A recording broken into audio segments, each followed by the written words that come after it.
This reading is from Luke 24, 13 through 35. Now on that same day, two of them were going to a village called Emmaus, about 7 miles from Jerusalem. They were talking with each other about everything that had happened. As they talked and discussed these things with each other, Jesus himself came up and walked along with them. But they were kept from recognizing him.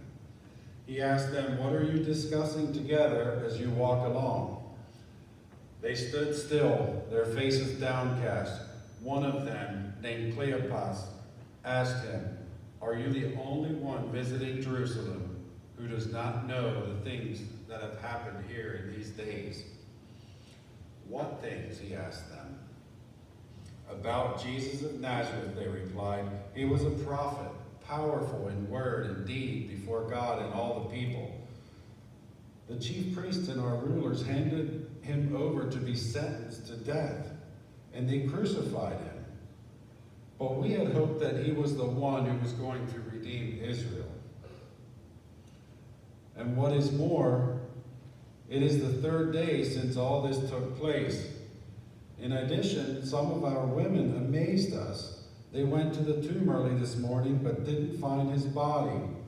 They came and told us that they had seen a vision of angels who said that he was alive. Then some of our companions went to the tomb and found it just as Jesus had said, but they did not see Jesus."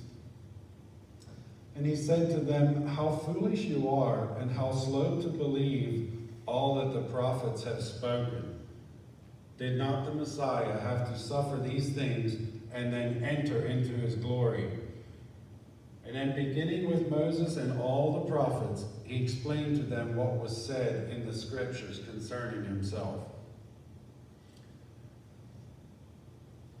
And I'm going to stop the scripture reading there and then pick it back up a little later on and through the message.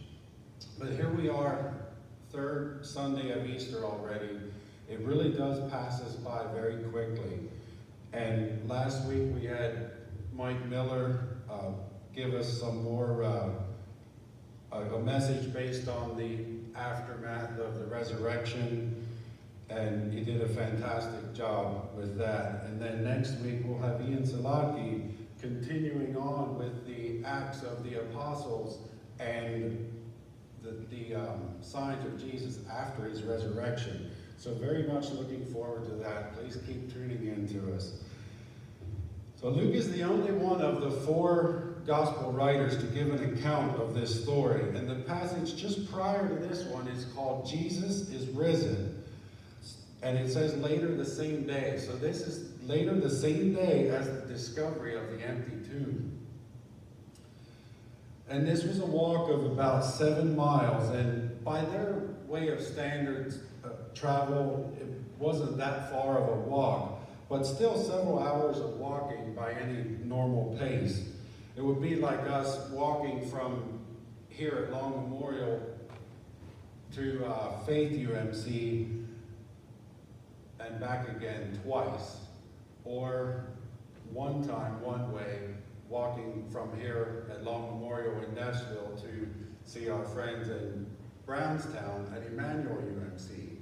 Just one time and one way. So just some perspective on how far of a walk that is. I don't want to do it, but I could, but I'm not going to. So here in this scripture reading, we have a vivid and insightful account of Jesus appearing to these 2 disciples on the road to Emmaus. We don't know a lot about these 2 travelers. One was named Cleopas, or Clopas, depending on the translation, and the other one was unnamed. Now, John wrote that one of the women that stood nearby as Jesus was crucified was Mary, wife of Clopas, but we are not told that they are the same people. Many couples had traveled to Jerusalem during the Passover around that time. The Bible doesn't also doesn't say that it was two men or what they were. It just says two disciples or travelers. So there's some thought that it could have been a husband and wife. There's some thought that it could have been a father and son, but we just don't know. So however we want to imagine it is fine. We do know that they weren't of the inner circle of the 12 disciples, but Jesus had many disciples and in a more outer circle. And these two were surely followers of Jesus. We can read of the sadness and disappointment they were feeling on this day. So here on this road to Emmaus, if you can envision these two travelers, their goal right now is to get out of Jerusalem. They are leaving Jerusalem. They are distraught and defeated, heading back to their hometown. So they fix their eyes on the road ahead of them, and the path of soil and dust feels a little harder today than usual under the weight of their feet as they pick their way down this road. They are familiar with this road, but the despair they are feeling in their hearts leaves every hill looking a little steeper and harder to climb than it ever did before. And around every turn is yet another set of questions. Walking with heavy hearts, you can see the discouraged spirit in their pace. Each step is dragging with it the disappointment of the last few days. As they put one foot in front of the other, every stride is taking them further and further from the hope that had lifted their spirits so high just a few days ago. And it was only a few short weeks ago they had followed Jesus into Jerusalem. And they remember so vividly how they saw him then, how they felt about him then. He was surely a great prophet, mighty before God and man. His words were brilliant. He always knew what to say. The powerful signs and deeds they had witnessed were unforgettable. He always knew what to do. And the miracles, just one after another. He was going to be their king. He could have freed them politically and made them a great nation. Surely he could have led them in overthrowing the Roman oppressors. Their future seemed so bright. But when it came time for this great man to defend himself, he didn't. And their Messiah became a suffering servant. They didn't understand that Jesus had come to defeat a much greater enemy. He had come to crush the head of the serpent of sin and death itself. So now these two travelers are taking home with them just memories. Memories of the hope they once had, and memories of the joy they felt that day when Jesus changed their hearts forever. Memories of the excitement they saw as they watched him change the lives of anyone who would believe in him. The days ahead of them now will be filled with wistful dreams of what might have been, and the nights that await them will be broken up by nightmares of the most cruel and torturous death their eyes had ever witnessed. Recounting it in their own minds, the way Jesus went to the cross is just making it more and more confusing as each step carries them away from their dreams and back to their old life. But as they walk along in their despair, a stranger comes alongside them and walks with them. And he asks them, "What are you discussing together as you walk along?" So they come to a full stop. They are standing still, looking at this stranger, bewildered and unable to hide the sadness in their faces. And Cleopas says, "Are you the only visitor in Jerusalem that doesn't know the things that happened here?" And Jesus asks, "What things?" And I can just imagine their faces, like, "Where in the world are you from? And what on earth have you been doing?" If only they knew. So they replied, "We're talking about Jesus of Nazareth." Now keep in mind, the death of Jesus got everyone's attention. We don't see people die like that. We don't see anyone's death have an effect over nature the way the death of Jesus did. The earth shook. The sun stopped shining and the sky turned black. Rocks split in two and tombs open up. The Bible tells us that the bodies of people walked out of those tombs and into the holy city and appeared to many people. And we don't know anything more about that, but I wish we did. But we do know this: everyone was terrified. Believers and unbelievers alike, they all said, surely this was the Son of God. But here on this road to Emmaus, the travelers continue telling their story. So they say, now some of our women said that they can't find his body, and an angel has told them he's alive. Some of our friends even went to the tomb and found that it was exactly as they said. Now we know this stranger was Jesus, but they didn't. And I think this is a very important detail. The Bible doesn't say that they failed to recognize Jesus or that his face was covered. It says they were kept from recognizing Jesus. I think that's an important detail. But Jesus says to them, how foolish you are, and how slow to believe all that the prophets have spoken.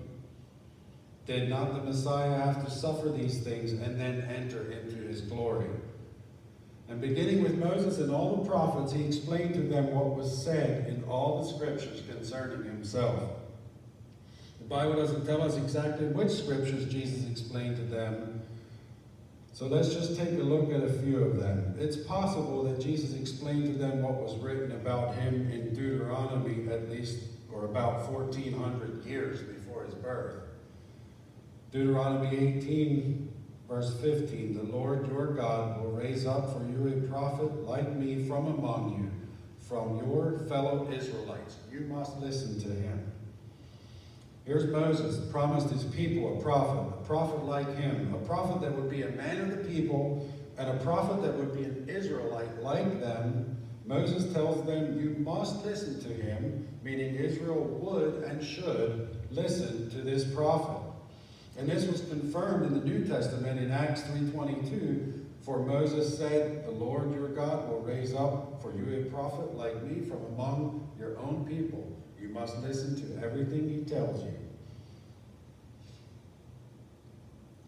And we have these words from Jesus in John chapter 5, verse 46. If you believed Moses, you would believe me, for he wrote about me. But since you do not believe what he wrote, how are you going to believe what I say? Jesus gave credibility and authority to the words of Moses and the prophets. And Jesus cared about what Moses wrote concerning him. He cared that these two travelers believed what was written about him. So here's Jesus walking and talking and teaching with these two travelers, hanging on every word. Perhaps Jesus told them what was written about him by the prophet Isaiah, chapter 9, verses 6 and 7.